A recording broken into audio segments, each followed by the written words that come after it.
Bismillahirrahmanirrahim.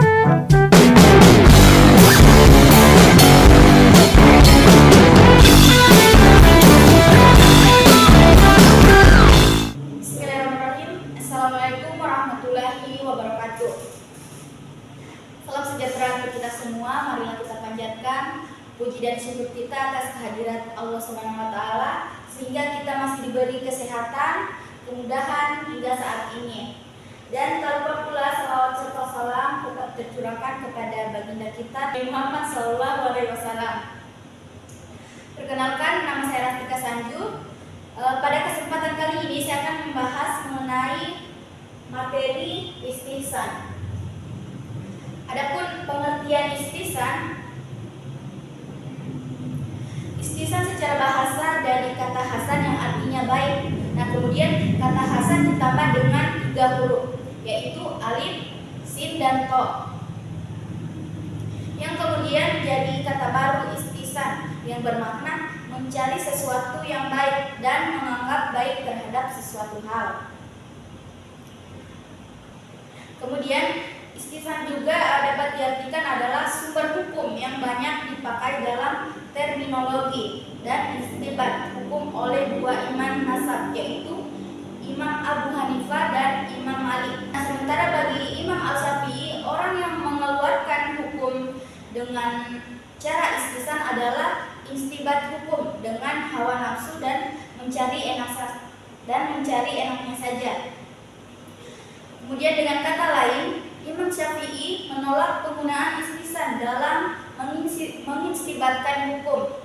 Nah, kemudian secara jelas istihsan dapat kita pahami itu adalah metode istibat atau penarikan hukum yang digunakan untuk mengambil keputusan hukum berdasarkan pertimbangan yang lebih kuat daripada sekedar mengikuti kaidah hukum.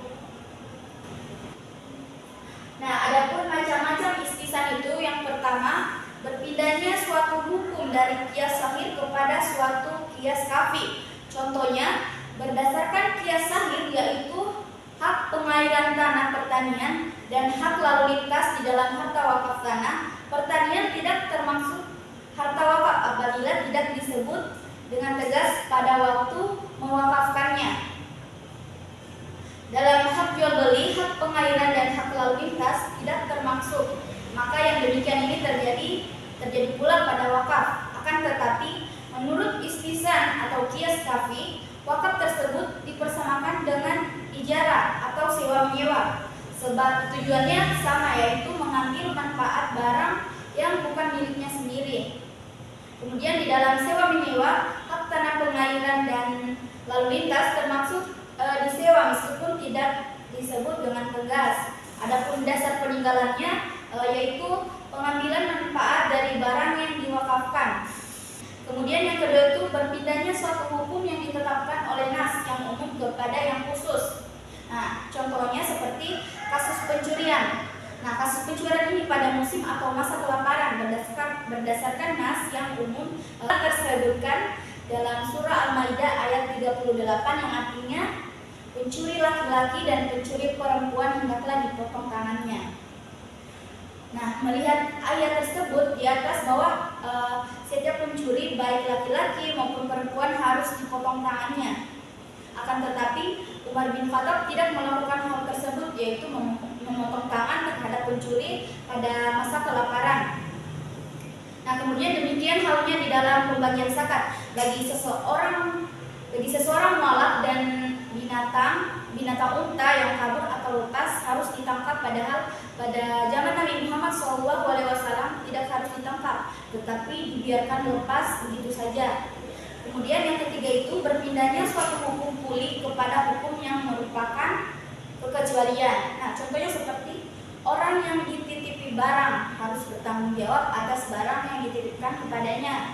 Nah, kemudian apabila yang menitipkan meninggal dunia, maka orang yang dititipi barang tersebut harus mengganti barang tadi jika melalaikan dalam pemeliharaannya.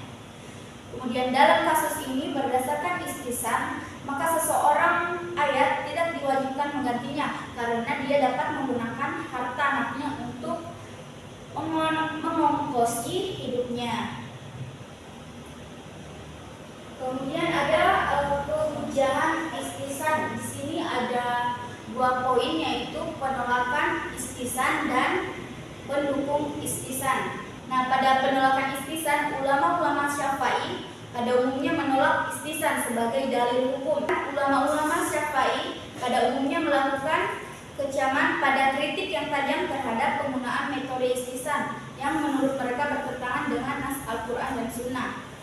Kemudian pada pendukung istisan, menurut ulama Hanafiyah, Malikiyah dan sebagai Hambaliyah, istisan merupakan dalil yang kuat dalam menetapkan hukum syara. Dalam hal ini, Imam Malik dan Asbaq bin Al-Faraj mengungkapkan pentingnya istisan dalam konteks ilmu pengetahuan. Hal ini sebagaimana dikutip oleh Imam Sarkashi dalam kitabnya Al-Bahrul Muhit, yaitu Imam Malik berkata 9/10 adalah istisan, sementara Asbaq bin Al-Faraj mengatakan istisan dalam ilmu pengetahuan menjadi lebih mengena daripada kias.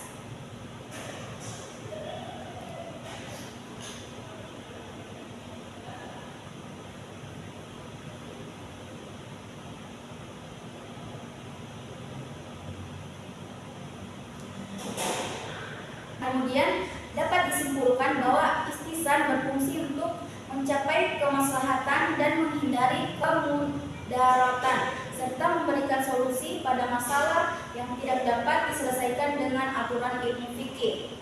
Nah, adapun istisan juga bukan hanya alat penetapan hukum, tetapi juga mencerminkan fleksibilitas dan adaptabilitas hukum Islam terhadap perkembangan zaman dan kebutuhan masyarakat.